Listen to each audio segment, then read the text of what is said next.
Everyone is one missed paycheck away from becoming a villain. Feel free to leave this on in the background if you want to listen to it, or if you want to watch my shitty gameplay of Lords of the Fallen because I've just started it, so I'm a little bit bad, so I'm trying to learn. When you first hear that, your brain is probably pushing back, right? Because we like to think of morality as this fixed, unspeakable part of who we are. We love to watch movies or play games with clear cut good guys and bad guys or anti heroes, and we always position ourselves potentially as a hero, right? But we look at people who commit crimes, or who manipulate, or who steal, or who break the social contract, and we judge them from a distance. We call them weak, or corrupt, or evil.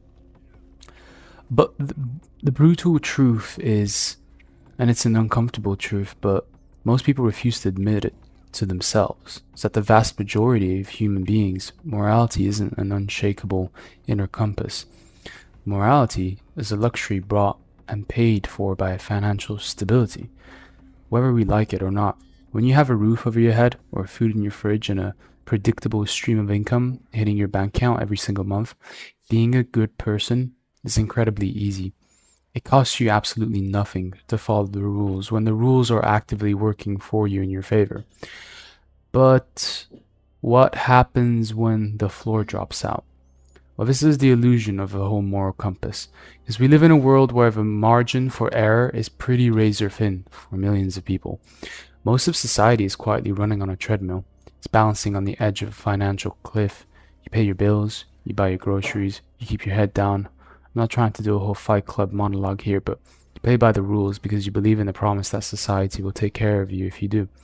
But if you remove just one or two links from that chain, if the paycheck doesn't hit, if the savings get wiped out by an emergency, if the bills pile up and the notifications turn red, the human brain undergoes a massive primal shift. Psychologists talk about the hierarchy of human needs. At the very bottom are the basics, right? Food, water, shelter, safety, ethics, kindness, philosophy, and doing the right thing sit way up at the top. When the bottom of that pyramid collapses, the top doesn't just wobble, it vanishes instantly.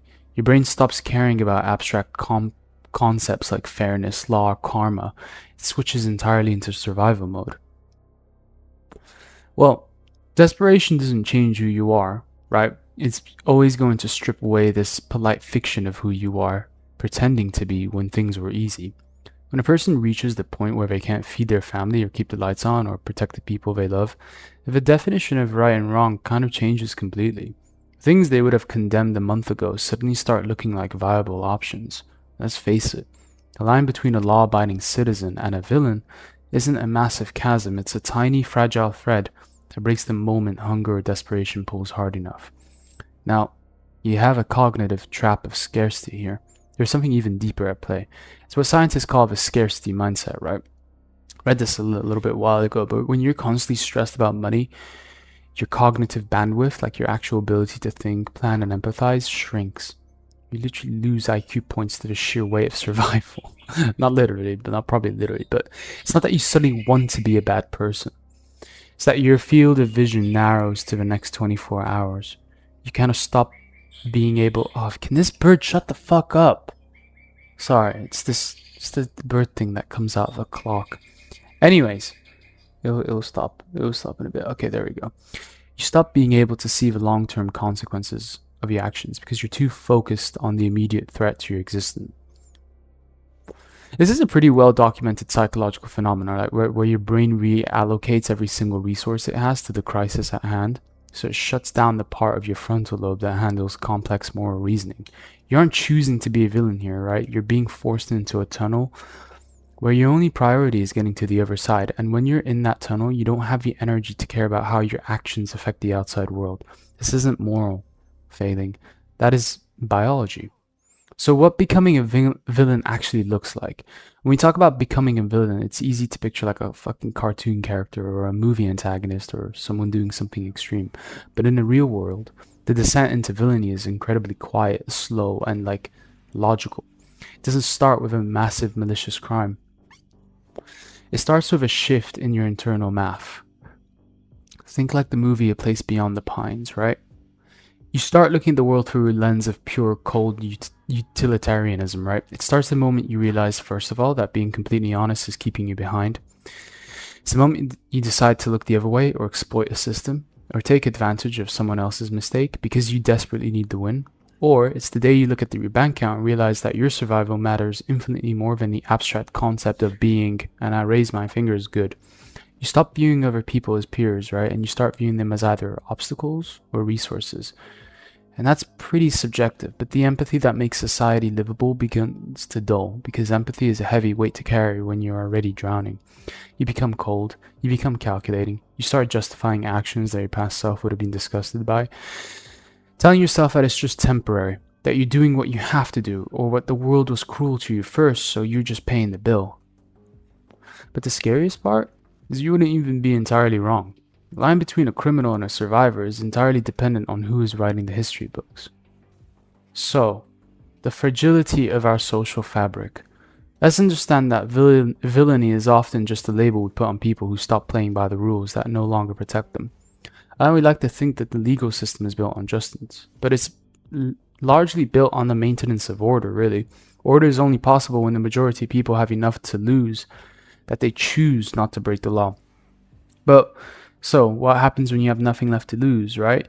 When you look at history, you see the same pattern repeat across every empire, every civilization, and every economic collapse. When the gap between the haves and the have-nots widens to like a breaking point, social cohesion doesn't even change. It snaps, right? The villains of those eras were often just the people who were pushed furthest into the corner.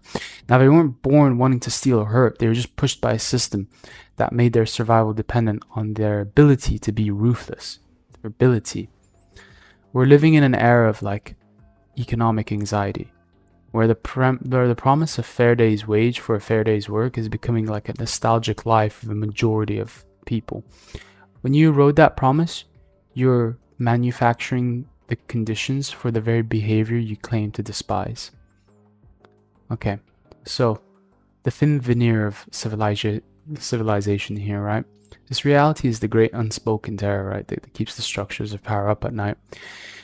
The only thing keeping the peace in any city, in any country, in any neighborhood is like the collective agreement that the system is stable enough to keep everyone alive.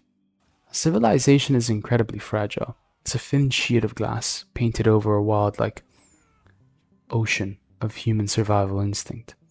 Look at the history, or even just look at what happens during localized natural disasters or supply chain collapses, right? The moment people believe that help isn't coming or that resources are completely scarce, well, decades of social conditioning melt away in a matter of hours, right? Look at The Walking Dead, another pop culture example. But the polite neighbor turns into a competitor. The real evil here isn't the zombies, for example, it's the humans. The community fractures into individuals looking out for their own blood. Again, Walking Dead is a great example for that. But we tolerate the economic pressures of modern life because we believe that if we work hard enough, we stay safe. But when the system breaks, it promises to a person, well, when they realize they can do everything right and check every box and work every hour and still be left to ruin over a single bad break, that social contract is kind of voided. Why should anyone respect the rules of a game that is rigged to make them lose, right? Without sounding like a complete conspiracy theorist, but when you take away a person's stake in society, you shouldn't be surprised when they decide they are perfectly fine with watching it burn. So reclaiming the choice here. So why even talk about something that is bleak while running through a video game? Because understanding this reality is the only way to actually protect yourself from it. It forces you to look at people with a massive degree of humility. It stops you from judging those who have fallen into dark places because you realize that under the exact same set of desperate pressures, with the exact same lack of options, you would likely cross the exact same lines. It realizes that we aren't inherently superior to the villains in the world. We're just mostly luckier. But most importantly, forces you to realize the absolute necessity of building a life that is resilient. It's a wake-up call to realize that the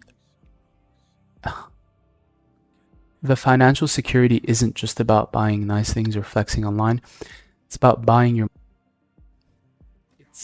it's about buying your moral freedom. It's about ensuring that you never have to face a day when you are forced to choose between your ethics and your survival. Because when the chips are down, when the lights go out, Very few people have the luxury of remaining a hero. Let me know your thoughts. Do you think human nature is inherently good, or do you think our morality is completely dependent on our security? I think the latter. So, yep.